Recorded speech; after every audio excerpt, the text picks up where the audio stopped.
네, 오늘부터 데살로니가 전서 말씀을 함께 나누려고 합니다.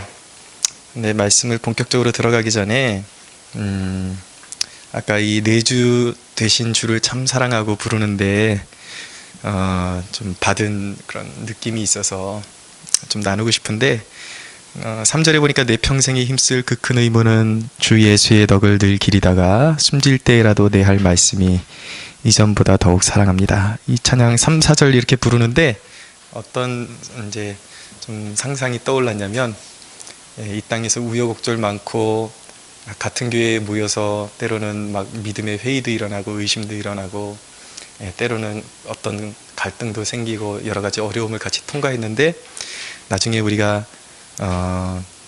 천국에 갔을 때에 다시 우리가 거기서 다 제외하게 되는 그 순간을 좀 떠올려 봤습니다. 그럼 얼마나 감격적일까. 우리가 그 한 교회에서 만나서 믿음의 험난한 싸움들을 잘 싸우고 만났습니다. 그래서 너무 반갑다고 그러고, 또 어떤 분은 그 믿음을 이끌어줬던 그런 사람들 보면 너무 내가 진짜 당신 때문에 내가 이제 여기 오게 됐다고, 너무 고맙다고, 또 그런 관계가 또 형성되지 않겠습니까? 그런 영광스러운 날이 우리에게 올 줄로 믿습니다. 우리가 그것을 바라보고 예수 믿는 것입니다. 반드시 그런 날이 올 것입니다. 데살로니가 전서를 살펴볼 텐데 1절에 보면 바울과 실로아노와 디모데는 하나님 아버지와 주 예수 그리스도 안에 있는 데살로니가인의 교회에 편지한다고 그렇게 서문을 열고 있습니다. 바울과 실라, 다른 곳에 보면 실루아노라고 하는 인물이 있습니다. 동일 인물입니다. 이 실라와 디모데는 데살로니가의 교회를 일으킨 선교팀이었습니다. 한 팀이 되어서 데살로니가 교회에 복음을 전하고 그들을 양육했기 때문에 이제 바울이 같이 이름을 실어서 편지를 보내고 있는 것입니다.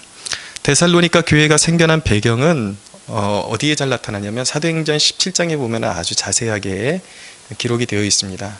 근데 데살로니가 교회는 바울이 3차 전도 여행까지를 이렇게 전도 여행을 다녔는데 2차 전도 여행 당시에 생겨났던 교회였습니다. 이 사도행전 17장에 보면은 어떻게 이 교회가 생기게 되었는지 17장 4절에 구체적으로 나타나는데 그중 어떤 사람 곧 경건한 헬라인의 큰 무리와 적지 않은 귀부인도 권함을 받고 바울과 실라를 따랐다라고 말씀하고 있습니다. 많은 핍박 중에서 잉태된 교회가 바로 데살로니가 교회였습니다. 그런데 바울과 일행에게 곧 굉장히 심한 핍박이 다가왔습니다. 그래서 도저히 거기서 머물 수 없는 그런 상태가 되었고 사도 바울은 선교지를 베레아로 옮길 수밖에 없는 상황이 되었습니다. 그래서 베레아를 옮기고 이후에 바울이 또 아덴으로 자리를 옮기게 되었습니다. 그 아덴에서 이 바울이 마게도냐 지역에 있는 성도들의 그 안위가 굉장히 걱정되었습니다. 이 빌립보 교회 그리고 데살로니가 교회가 바로 마게도냐 지역에 있는 교회고 이 데살로니가가 바로 마게도냐 지역의 수도였습니다. 수도였는데 이 교회들이 걱정이 돼서 이제 일꾼들을 파송을 합니다. 아마도 성경의 정황을 봐서 이 실라를 빌립보 교회로 보냈고 그 다음에 디모데를 데살로니가 교회로 이제 보내게 되었습니다. 그래서 교회가 잘 성장하고 있는지, 자기네가 떠나온 사이에 뭐 이단이 들어오진 않았는지 굉장히 걱정을 하고 이들을 이제 파송을 했다가 바울은 그 사이에 고린도로 다시 이제 장소를 옮기게 되고 고린도에 있을 때에 실라와 디모데가 이제 보고를 가지고 돌아오게 됩니다. 그래서 각 교회가 어떻게 상황이 벌어지고 있다라는 것을 바울에게 알려주게 되죠. 그래서 그 소식을 접하고 격려차 쓴 편지가 데살로니가 교회에 쓴 편지가 바로 이 데살로니가 전서인 것입니다. 우리가 데살로니가 전서를 살펴봐야 되는 이유를 간략하게 살펴보면 어떤 이유냐면 데살로니가 교회는 사실 그 바울 일행이 몇 달밖에 돌보지 못했던 그런 교회이기 때문에 굉장히 염려가 많았습니다. 그런데 이 교회는 정말 잉태된 지 태어난 지 얼마 되지도 않은 교인 치고 너무나도 건강하게 잘 자라고 있었고 계속해서 성장하고 있었기 때문에 정말 살아있는 교회의 진면목을 보여주는 교회이기 때문에 오늘날 우리 시대에 신앙하는 우리에게도 이 교회를 보고 도전받는 것이 굉장히 중요한 그러한 의미를 갖게 되는 것입니다. 하나는 그것이고 이들에게서 정말 살아있는 신앙이 무엇인지를 배우게 될 것이고, 또 하나는 무엇이냐면 교회는 완벽한 교회가 없다는 것입니다. 분명히 살아있고 건강한 교회임에도 불구하고 데살로니가 교회에 어떤 좀 지엽적인 그런 신학적인 문제들이 분명히 있었습니다. 근데 그것은 데살로니가 교회의 문제뿐만 아니라 바울이 서신서를 보내는 그 모든 교회에 다 저마다 그런 문제가 있었습니다. 그런 어떤 산재된 문제들, 신학적인 오류들이 교회마다 있었기 때문에 그것을 바로잡아주기 위해서 사도 바울이 이 서신을 성령의 감동으로 쓸 수밖에 없었던 것이죠. 그래서 우리가 이것을 통해서 진짜 살아있는 교회는 무엇이냐, 그리고 우리 안에 나타날 수 있는 오류는 무엇이냐, 그래서 어떻게 해야 우리가 더 건강한 교회로 깨어나고 더 성장할 수 있느냐, 그것을 잘 보여주는 그런 서신이 바로 데살로니가 전서이기 때문에 오늘 이 자리에서 우리가 데살로니가 전서를 같이 음미하는 의미가 바로 거기 있는 것입니다. 2절을 보시면 우리가 너희 모두로 말미암아 항상 하나님께 감사하며 기도할 때 너희를 기억한다 라고 사도 바울이 말씀하고 있습니다. 거두절미하고 이 사도가 데살로니가 교회를 생각할 때 감사와 그 기쁨이 넘쳐날 수밖에 없었던 이유는 무엇인가? 잠시 말씀드렸지만 핍박으로 인해서 공들여서 그들을 양육할 시간적인 여유가 너무나도 부족했음에도 불구하고 데살로니가 교인들이 너무나도 잘 성장하고 아름답게 성장하고 있었기 때문에 그가 감사하고 기뻐할 수밖에 없었던 것입니다. 여러분, 바울은 진정한 목자의 심정을 가진 인물이었습니다. 바울은 어떤 상황 가운데서도 그의 인생의 그런 어떤 초점을 교회에 맞추고 있었습니다. 교회의 안위에 성도들이 자라나는 것이 그의 인생의 유일한 그런 낙이었습니다. 그가 어느 정도로 교회를 정말 사랑하고 아꼈는지 고린도후서 11장을 보면은 그가 얼마나 교회를 아꼈는지 성도들을 아꼈는지 단면적으로 보여주는 그런 말씀이 나옵니다. 제가 한번 읽어드릴게요. 내가 수고를 넘치도록 하고 옥에 갇히기도 하고 더 많이 하고 옥에 갇히기도 더 많이 하고 매도 수없이 맞고 여러 번 죽을 뻔하였으니 유대인들에게 40에서 하나 감한매를 5번 맞았으며 3번 태장으로 맞고 1번 돌로 맞고 3번 파선하고 일주야를 깊은 바다에서 지냈으며 여러 번 여행하면서 강의 위험과 강도의 위험과 동족의 위험과 이방인의 위험과 시내의 위험과 광야의 위험과 바다의 위험과 거짓 형제 중의 위험을 당하고 또 수고하며 애쓰고 여러 번 자지 못하고 줄이며 목마르고 여러 번 굶고 춥고 헐벗었노라. 이 외의 일은 고사하고 아직도 날마다 내 속에 눌리는 일이 있으니 곧 모든 교회를 위하여 염려하는 것이라 라고 말씀하고 있습니다. 아무리 돌로 맞고 굶고 다 그렇게 죽을 고비를 넘겨도 내 목숨 잃어버릴까 봐 사도 바울이 고민했던 것이 아니라 자기가 세웠던 교회들, 그 교회들이 정말 잘 서가고 있는가, 성도들이 믿음 안에 잘 서가고 있는가, 오로지 그것이 바울의 일생의 관심이었다라는 것입니다. 이것이 바로 목자의 마음인 것입니다. 하나님께서 저와 여러분이 장성한 분량에 이르러서 사도 바울과 같은 심장을 가진 목자로 성장하기를 원하십니다. 우리가 이 목자의 심정을 갖추게 되기를 주 예수의 이름으로 축원합니다. 그래서 여러분, 바울이 디모데를 이 데살로니가 교회로 보내서 그 마음 때문에, 안타까운 마음 때문에 이 데살로니가 교회가 지금 상태가 어떤지 너무나도 궁금했기 때문에 디모데를 보내서 상황을 알아보게 하는 것이죠.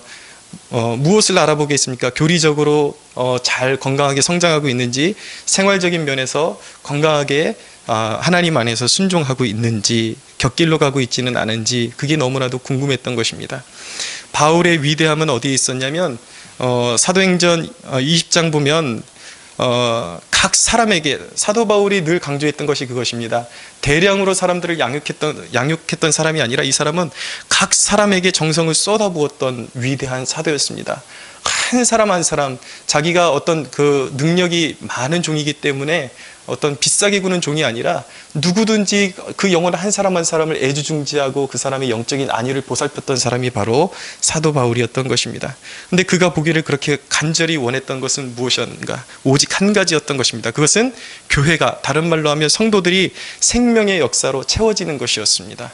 그 다른 말로 하면 주님 안에서 끊임없이 성장하는 모습을 보기를 원했던 것입니다. 그것이 그의 유일한 위로였습니다. 여러분, 왜입니까? 교회가 성장하는 것이야말로 그것이 주님의 기쁨이요, 그것이 이 땅의 교회를 만드신 주님의 목적이었기 때문입니다. 믿으십니까? 사랑하는 여러분, 그렇기 때문에 우리가 주님의 기쁨이 되기 위해서는 성장을 사모해야 합니다. 여러분, 계속해서 자라가기를 사모하십시오. 주님의 근심이 되는 교회는 어떤 교회냐면 성장을 멈춘 교회입니다. 열기가 없는 교회. 여러분, 우리가 깨달아야 하는 것, 주님이 이 시간에도 교회의 온도를 체크하고 계심을 우리가 깨달아야 하는 것입니다. 여러분, 구원은 반드시 어김이 없이 이루어집니다. 그러나 기도의 불이 꺼지고 심령의 불이 꺼진 교회는 안타깝게도 하나님께서 그 시대에 들어 쓸 수 없는 교회로 낙인 찍히고 마는 것입니다. 그래서 요한계시록에 보면 열정을 잃어버린 교회, 그 심령의 불이 꺼진 교회는 주님께서 그 촛대를 옮겨버리시겠다고 빨리 회개를 촉구하시죠. 그러니까 여러분, 항상 살아있는 믿음을 소유하고 항상 자라가는 것, 한순간도 방심하지 않고 자라가는 것이 우리 신앙에 얼마나 중요한지 다시 한번 깨달을 수가 있어야 하는 것입니다. 교회는 좀 더 갈수록, 시간이 갈수록 점점 퇴보하는 것이 아니라 주님을 좀 더 이해하게 되고 알게 되고, 또 그 진리로 말미암아 깨달은 만큼 서로 배려하게 되고, 또 주님 하나님 나라를 향한 변치 않는 충성의 마음, 그런 마음을 가진 교회를 통해서 주님은 이 시대의 구원의 역사를 이어가실 것입니다. 할렐루야. 우리 캠퍼스 성막교회가 그런 교회가 되기를 원합니다. 데살로니가 교회는 어떤 생명의 역사가 일어나고 있었는가? 오늘 말씀해 보니까 3절에 보니까 세 가지 역사가 일어났습니다. 이 세 가지 역사로 인해서 데살로니가 교회가 진정 예수 그리스도 안에 있는 살아있는 교회라는 것이 증명이 된 것인데, 어떤 증거들이 나타나는가? 너희의 믿음의 역사와 사랑의 수고와 우리 주 예수 그리스도에 대한 소망의 인내를 우리 하나님 아버지 앞에서 끊임없이 기억한다라고 말씀하고 있습니다. 이 세 가지, 믿음의 역사, 사랑의 수고, 소망의 인내, 이 세 가지 그 역사가 나타났기 때문에 이 데살로니가 교회가 정말 거부할 수 없는 주님의 생명력 있는 교회라는 것이 증명되어졌던 것입니다.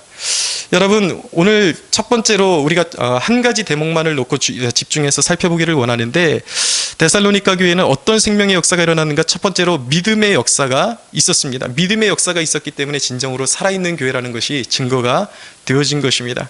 믿음의 역사는 무엇입니까? 그래서 다른 말로 하면 영어 성경을 그대로 번역하게 되면 믿음에 의해서 산출된 일이다, 이렇게 번역할 수가 있습니다.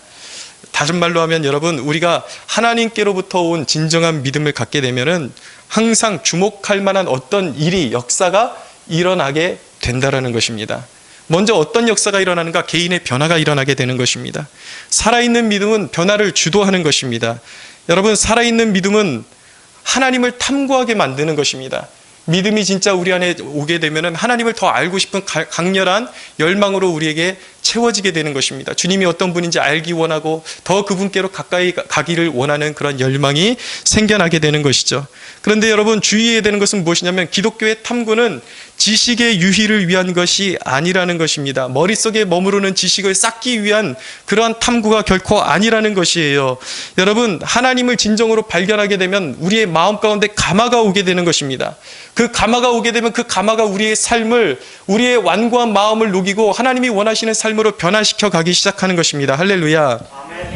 그런데 여러분, 우리의 삶의 변화가 없는 이유는 무엇이냐면, 하나님을 하나님 되시게 발견하지 못하고 항상 내 안에 갇혀있기 때문에, 내 생각의 틀에 맞춰서 하나님을 재단하기 때문에 우리의 삶의 변화가 일어나지 않는 거예요.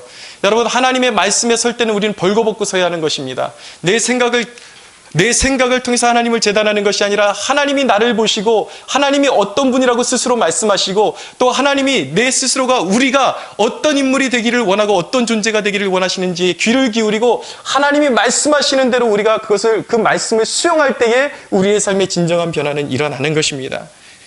성경에 보면 옥합을 깨뜨린 여인의 이야기가 나오죠.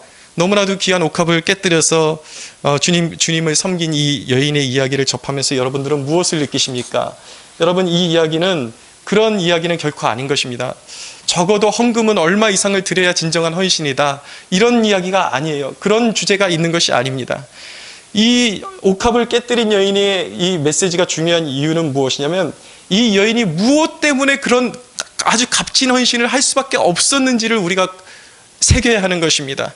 이 여인이 정말 자신의 그 값어치, 가장 가치 있는 것을 아끼지 않고 깨뜨렸던 이유는 이 여인이 주님의 예수 그리스도의 이 땅에 오심의 그 은혜를 가슴으로 받은 것입니다. 왜 하나님의 아들이 이 땅에 오실 수밖에 없었는가? 깨닫고 보니까, 영적인 무지에서 깨어나고 보니까 나 때문이었구나, 우리 때문이었구나, 죄악된 우리 때문에, 절망에 갇히고 소망 없는 땅에 갇힌 우리 때문에 하나님의 아들이시 예수 그리스도께서 하늘의 보좌를 버리고 이 땅 가운데 우리와 같은 연약한 몸을 입고 이 땅에 오실 수밖에 없었구나. 이것을 단순히 지식적으로 깨달은 것이 아니라 가슴에 새겨진 거예요. 그 한량없는 은혜를 깨닫고 보니까 그 은혜가 너무나도 엄청나게 느껴졌던 것입니다.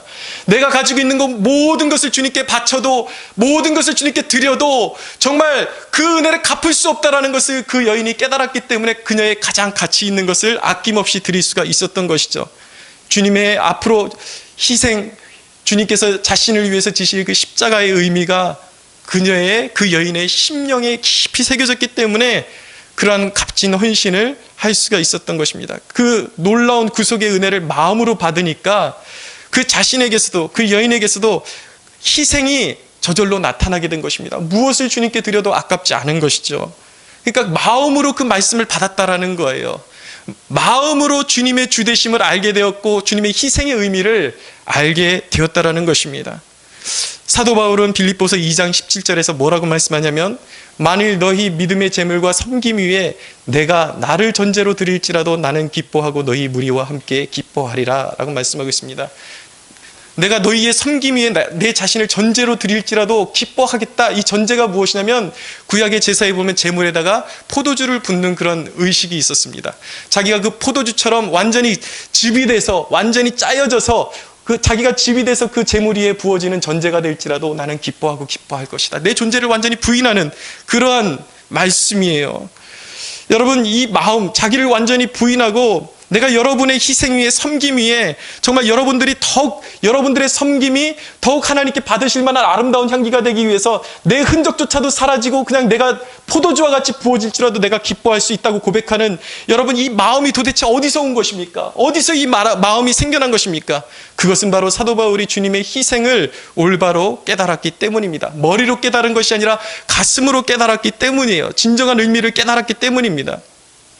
오늘 아침 큐티에 어떤 내용이 나왔냐면 고린도전서 16장 말씀을 나누게 되었는데, 사도 바울이 고린도 교회에 이제 편지를 보낸 것을 마무리하면서 연보에 관한 말씀을 하시면서, 이제 고린도 교회에 사도 바울이 당장은 고린도 교회를 방문할 수 없는 그런 상황 가운데 있으니까 먼저 디모데를 보내겠다라고 그렇게 이야기하면서, 고린도 교회에 디모데를 파송할 텐데 너희가 디모데가 도착하면은 그를 힘들게 하지 말아라. 그를 잘 받아주고 그리고 그를 멸시하지 말아라. 왜 이런 이야기를 할까요? 왜냐하면 모든 사람들의 근본적인 마음 가운데 더 뛰어나 보이고 더 열정적이고 더 뭔가 대단한 사람에게 가르침받는 것을 원합니다. 근데 당시만 해도 사도 디모데는 바울의 아들 같은 존재였어요. 아직 그냥 풋내기 같은 냄새가 이렇게 풀풀 나는 그러한 믿음이 여린, 바울에 비하면 그런 여린 존재에 불과했습니다. 그러니까 바울이 딱 생각했을 때 이 고린도 교회의 사람들이 보통 이게 기가 센 게 아니에요. 그냥 맥없이 보냈다가는 이 디모데가 그곳에 가서 기만 푹 죽어가지고 완전히 멸시만 당하고 올 것이 뻔하기 때문에 이 아들 같은 디모데를 그냥 보낼 수가 없었던 것입니다. 자신의 권위를 그 편지를 통해서 디모데에게 부어주는 거예요. 이 사람을 나와 같이 생각하고 절대 멸시하지 말고 너희에게 전하는 그 말씀을 내가 전하는 말씀과 동일하게 여기고 그것을 하나님의 말씀으로 여기고 그 가르침을 받으라고 그렇게 길을 열어주었던 것입니다. 이것이 바로 전제와 같이 부어지는 거예요. 디모데의 섬김에 자신은 사라지고 자기가 인정받지 못할지라도 디모데의 길을 열어주는 바울의 모습을 보여주고 있는 것입니다. 여러분, 하나님 나라를 위해서 기꺼이 자신을 숨기고 상대를 배려해 줄 수 있는 사람이 된 것이죠. 하나님께서 우리에게 원하시는 모습이 바로 이런 모습이라는 것입니다. 여러분, 정말 하나님께서는, 주님은 우리가 하나님의 말씀을 깨달을 때에 그냥 머리로 깨닫는 것이 아니라 하나하나 그것을 가슴으로 새기고 그 마음의 진정한 의미를 깨닫고 우리의 삶이 변화되는 것을 보기를 원하세요. 그것이 주님의 기쁨이 되기 때문입니다. 할렐루야. 아멘. 이런 변화가 우리에게 일어나기를 원하세요. 사랑하는 여러분, 분명한 사실은 무엇이냐면 그리스도인은 강한 군사가 되어야 하는 것입니다. 죄에 물러나지 않는 강한 군사가 되어야 하는 것입니다. 죄를 이기고 죄와 피 흘리기까지 싸우는 죄에 대해서 강한 군사가 되어야 하는 것입니다. 믿음에 있어서 강해져야 하는 것입니다. 할렐루야.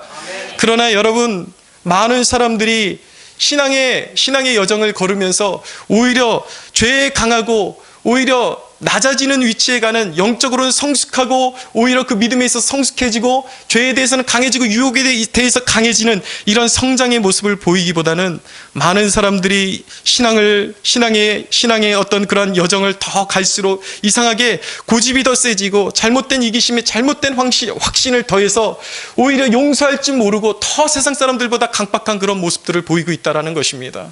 여러분, 한국교회의 아픔을 보십시오. 분열이 있는 교회를 보십시오. 그 교회의 여러분 직분자들의 모습을 보십시오. 그 목사와 장로와 권사와 집사들의 그 얼굴 표정을 보십시오. 그들에겐 자비가 없습니다. 이상하게 신앙을 거듭해 줄수록 말씀이 그들의 양식이 되고 그들을 더욱더 긍휼의 사람으로 만들어가야 하는데, 하나님의 말씀을 지식으로만 받다 보니까, 오히려 율법적으로만 받다 보니까 그들의 신앙이 성장한 것이 아니라 정죄하고 오히려 교회의 분열을 일으키는, 그러한 오히려 정말 죄에 대해서 강한 사람들이 아니라 서로에 대해서 강하고 정말 끊임없이 서로를 갉아먹는 그러한 존재로 그들은 그렇게 변화되었던 것입니다.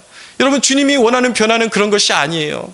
그런 방면으로 강한 것이 아닙니다. 서로 위해지고 격려해주고 하나님의 말씀 하나하나가 우리의 심령에 새겨지면서 정말 용서할 줄 알고 긍휼의 마음으로 서로 품을 줄 아는 그런 그리스도인이 되기를 원하시는 것입니다. 할렐루야. 아멘. 여러분, 그런데 너무나도 감사하게 데살로니가 교회에 이런 믿음의 역사가 일어났습니다. 자기를 깨뜨리고 희생하고 배려하고 하나 되는 일들이 그곳에 일어났던 것입니다. 사랑하는 여러분, 주님이 원하시는 진정한 변화는 무엇입니까? 그 믿음의 역사, 진정한 주님이 주시는 믿음이 와서 우리에게 생겨야 되는 그 믿음의 역사는 무엇이냐면, 우리가 변화받는 역사인데 우리가 낮아지는 역사예요. 십자가를 지는 역사예요. 겸손해지는 역사인 것입니다. 할렐루야. 이것이 바로 우리가 살아있다는 증거예요. 여러분, 스스로에게 물어보십시오. 내 자신은 살아있습니까? 우리는 살아있는 현 주소입니까? 낮아지고 있습니까? 겸손하고 있습니까? 여러분, 긍휼의 모습이 우리에게 있습니까? 아니면 점점 딱딱한 각질이 우리의 마음 가운데 굳어지고 있습니까? 사랑하는 여러분, 하나님의 말씀 하나하나가 여러분들의 심령에 새겨지기를 축원합니다. 여러분, 살아있는 믿음은 기도의 변화를 일으키게 되어 있습니다. 기도 생활이 형식적이고 깊이가 없다라는 것은 하나님의 임재가 우리의 삶 가운데 나타나고 있지 않다라는 것과 같은 이야기인 것입니다. 위대한 설교자 중에 레너드 레븐힐이라는 분이 그런 말씀을 하셨어요. 그리스도의 사랑 안에서 살아가는 비결은 경건의 시간에 있습니다. 그것이 바로 헌금보다 더 귀하고 봉사보다 더 귀한 것이 바로 경건의 시간입니다. 여러분, 오해하지 마십시오. 여러분들이 일 많이 한다 그래서 여러분 하나님이 기뻐하시는 것이 아닙니다. 일하면서 심령이 딱딱해지고 일하면서 하나님과 교제가 전혀 일어나지 않는 사람이 있어요. 교회에서 많은 공을 세우는 것 같지만 하나님과 친밀함이 하나도 없는 사람이 있습니다. 그러나 진정으로 주님이 원하시는 것, 주님이 기뻐하시는 것은 무엇이냐면 주님과 진정으로 친밀해지는 거예요. 주님을 아는 상태에서 교회를 섬기는 것을 주님을 원하신다 라는 것입니다. 할렐루야. 레븐힐이 계속해서 이야기합니다. 뭐라고 이야기했는가? 기도에 관한 조언으로 이렇게 이야기했습니다. 자신이 하고 있는 기도보다 더 위대한 삶을 살아가는 사람은 없다라고 말했습니다. 기도가 깊어지면 우리의 인생이 깊어지게 되어 있습니다. 기도가 풍성해지면 우리의 삶이 풍성해지게 되어 있어요. 응답이 풍성해지게 되어 있습니다. 기도가 하나님과 더 친밀해지면 우리의 인격이 주님을 닮아가게 되어 있는 것입니다. 기도가 빈약하면 우리의 인생이 빈약할 수밖에 없는 것이에요. 우리의 기도의 모습 그대로가 우리의 삶에 그대로 나타나게 되어 있는 것입니다. 그러므로 우리의 기도가 더욱더 깊어지기를 소망해야 하는 것입니다. 할렐루야. 여러분, 오늘 자기 스스로에게 물어보십시오. 내 스스로에게 물어보십시오. 도대체 하나님의 거룩한 임재를 경험한 때가 언제인가? 여러분, 그 거룩한 임재를 잃어버리지는 않았습니까? 맹목적인 기도, 정말 뜨거움이 없는 기도, 가슴에 불이 없는 기도가 여러분 이어지고 있지는 않습니까? 여러분, 간절히 소원합니다. 자기 자신을 아끼지 마십시오. 여러분, 허무하게 죽어가지 마십시오. 무슨 얘기입니까? 우리가 하나님 앞에 경건 생활을 갖지 않고 정말 친밀하게 하루하루 하나님 앞에 간절한 기도로 나아가지 않으면요, 우리는 허탄한 것에 시간을 쏟으면서 죽어갈 수밖에 없는 존재예요. 늘 말씀드리면 우리는 이래도 죽어가는 존재고 저래도 죽어가는 존재인데, 우리의 삶의 내용물을 무엇으로 채우느냐가 하늘의 삶과 직결되는 것이요, 우리의 삶의 영적인 풍성함과 직결되는 것입니다. 여러분들의 삶은 진정으로 풍성한 삶을 누리고 계십니까? 여러분들의 삶을 기도하는 일에 있어서는 아끼지 마십시오. 할렐루야. 기도해야 하는 것입니다. 기도가 변화되어야 하는 것입니다. 우리의 기도가 끊임없이 변화되는 것이 우리의 삶 가운데 진정한 믿음의 역사가 일어나고 있다는 증거임을 믿어야 하는 것입니다. 여러분, 이왕에 이 땅에 살아가고 이왕에 죽어가는 것, 허탄한 일로 죽어가지 마시고, 그냥 시간을 소진하면서 죽어가지 마시고, 하나님의 임재 가운데 늘 하나님과의 그 교제 가운데서 여러분, 우리의 맞이하는 죽음이 그냥 죽음이 아니라 하나님의 부르심이요 천국으로 입성하는 영광스러운 일이 되기를 축원합니다. 여러분, 첫 번째로 믿음의 역사는 개인의 변화라고 말씀드렸습니다. 두 번째 변화는 무엇이냐면, 두 번째 역사는 하나님이 행하시는 일이 그 데살로니가 교회에 나타났다라는 것입니다. 하나님이 행하시는 일이 나타났어요. 개인뿐만 아니라 이 공동체 가운데 믿음의 삶 안에, 사람들의 삶 안에 하나님의 행하시는 일들이 나타났습니다. 믿음은 언제나 하나님의 일하심이 나타나게 하는 통로임을 믿어야 하는 것입니다. 믿음이 없이는 하나님을 기쁘시게 할 수가 없다고 말씀하고 있어요. 믿음으로 하나님을 보게 하는 것이고, 믿음으로 하나님을 본 자, 하나님을 믿는 자들에게는 큰 상급이 있다라고 말씀하셨습니다. 할렐루야. 여러분, 데살로니가 교회 안에 간증거리들이 넘쳐났을 일은 자명한 것입니다. 왜냐하면 믿음이 있는 곳에 하나님의 놀라운 큰 손이 반드시 역사하게 되어 있기 때문입니다. 여러분, 가장 큰 역사는 무엇입니까? 단순히 여러분 돈을 많이 벌고 큰 집으로 옮기고, 여러분, 그런 것이 하나님의 역사인 것입니까? 진정한 하나님의 역사는 무엇인가? 사람들이 죄악을 깨닫고 죄를 버리고 새로운 삶을 찾게 되는 것이 진정한 성령의 역사요 하나님의 역사임을 믿어야 하는 것입니다. 진정으로 말씀이 살아있는 교회, 믿음이 살아있는 교회는 늘 그런 죄를 회개하는 역사가 일어나는 거예요. 에베소 교회에 보면 사도행전 19장에 보면 에베소에서 바울이 복음을 전했습니다. 그랬더니 그 에베소는 엄청난 우상숭배로 가득했던 도시였고, 그런 마술을 숭앙하는, 사람의 눈속임을 숭앙하는 그러한 사교적이고 이교적이고 사술이 가득한 그러한 도시였습니다. 근데 바울이 전하고 복음을 증거하고 그들이 믿음을 받아들이니까 믿음의 역사가 일어나니까 어떤 역사가 일어나는가? 사람들이 자신들이 막 숭앙하고 따르고 그런 음란하게 섬기던 마술책들을 막 사람들이 갖다 버리는 거예요.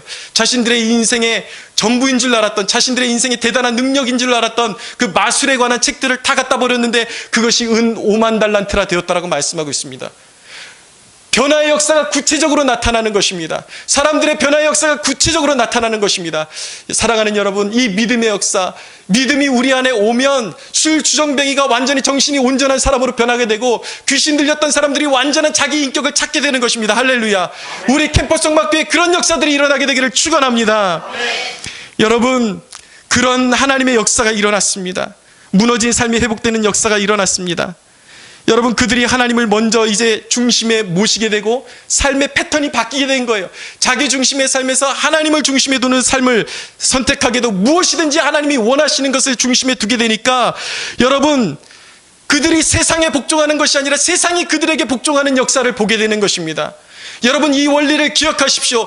우리가 세상에 늘 굴복하게 되면 우리는 세상에 딸려다니다가 멸망할 수밖에 없는 존재가 되는 것입니다. 그러나 하나님을 중심에 두고 무엇이든지 하나님이 원하는 대로 우선순위에 우리가 선택하게 되면 세상이 우리에게 복종하는 역사를 보게 될 것입니다. 믿음은 역사를 일으키는 거예요. 잠시 전에 말씀드렸던 레너드 레븐힐이라는 이분은 젊은 시절에 중년이었던 것 같습니다.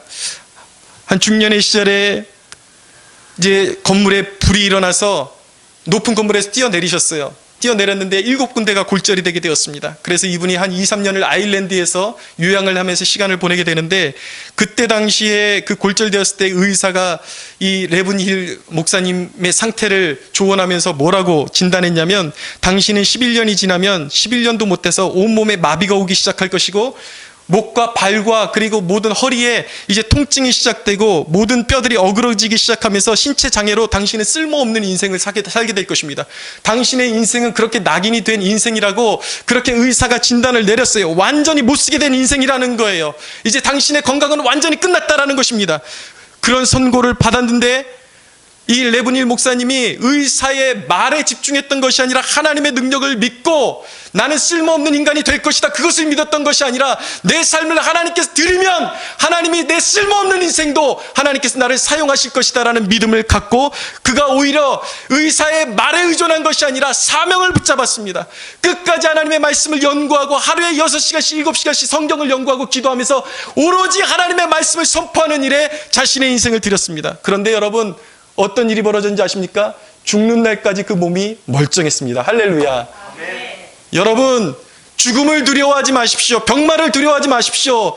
의사가 여러분들에게 뭐라고 하든지 당신의 인생은 쓸모없을 것입니다 라고 선고를 하든지 의사의 말이나 세상에 어떤 두려움을 주는 말, 마귀의 말, 어떤 세상의 말을 쫓아가지 마시고 하나님께 그럼에도 불구하고 내 인생을 하나님께 드릴 것이라고 그렇게 결단하십시오. 그리 드리십시오. 사명을 쫓아가십시오.